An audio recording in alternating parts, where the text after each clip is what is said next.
I'm going low-tech, I have no overheads.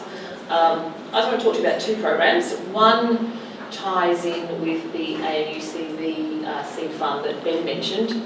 Some of you may have heard about the Discovery Translation Fund, which is actually administered by the ANU, but it's a partnership between the ANU and the MTAA, the Motor Traders Association. The DTF at the moment is actually in a bit of a hiatus where the program is currently being reviewed, but it provides up to $100,000 worth of grant funding for projects across the board.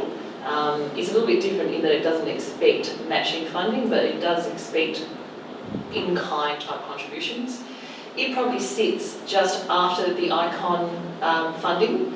It's a little bit more about proving that the technology actually has a viable customer.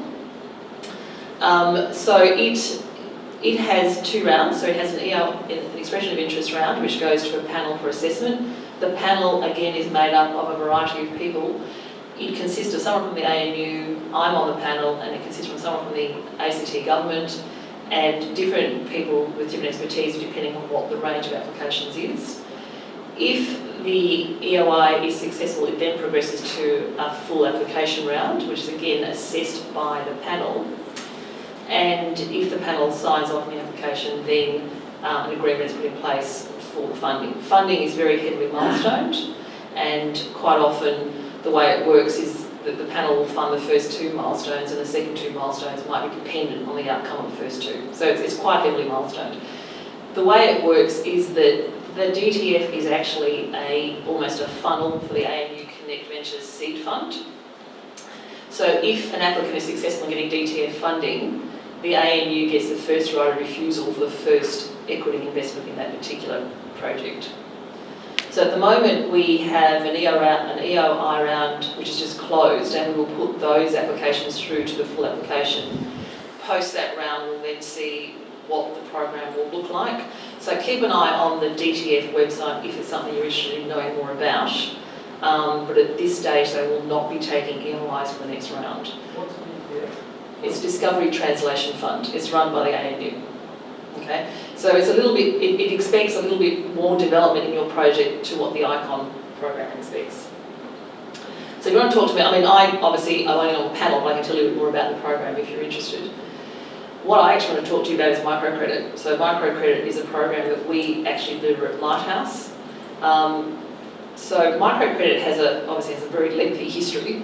Lighthouse became involved with Microcredit in about 2010. Originally, we were approached by the Office of Women out of the then, what was the electorate then? Community Services Director. Was it still Community Services back then? No. Whatever it was. So it came out of the Office of Women. So the Office of Women put on the table $90,000 worth of loan funds that it wanted to use to assist specifically women at that stage on low income getting to their own businesses. So Lighthouse, either foolishly or cleverly, I haven't quite worked it out yet, put our hands up to run that program. It offered $3,000 of no interest loans to women on low incomes. Over 3.5 years we put 42 loans through that system, and they've all been repaid bar 4. And of a total of $104,000 I think that we lent out because we included interest, we've lost $5,000. So it's a pretty amazing outcome. After a lot of conversation, in February this year, that program was actually expanded. So now we offer two forms of loans. We offer no interest loans up to $3,000 and a low interest rate loan, that's 3% flat rate, on loans up to $10,000. And it's been opened up to pretty much everybody. So the target groups are quite diverse now. The income requirements still exist. So to get access to the $3,000 loan, you can earn no more than $65,000, and you generally have to have a health card.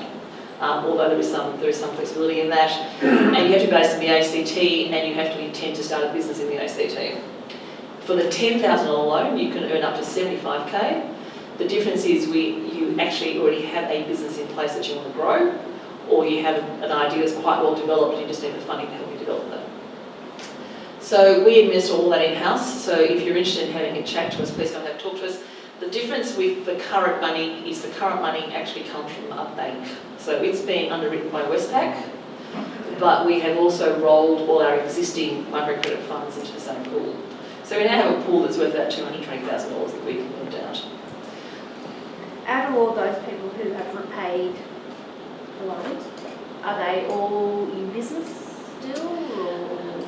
Of the 41 loans that we gave out, there's probably about 10 who are still in business, and they're doing incredibly well. In fact, our most successful one has now just opened up their own acting studio, has 300 students, has I think 10 staff, has just got RTO status, and they started with absolutely nothing, and we gave them $3,000.